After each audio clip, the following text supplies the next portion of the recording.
তলায় বসে পড়লাম।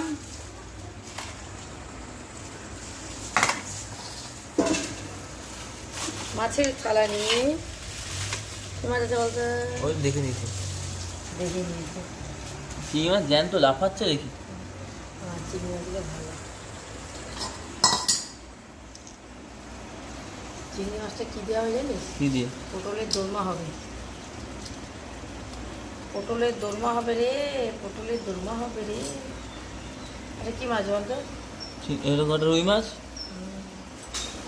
এই চিংড়ি মাছের বিশাল দাম। এই চিংড়ি মাছগুলো বলকে 400 টাকা কিলো।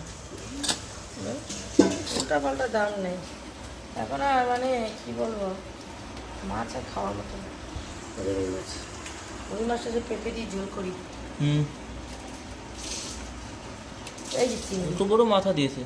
হ্যাঁ, অর্ধেক মাথা দিয়ে দিচ্ছে, দেখো কিরকম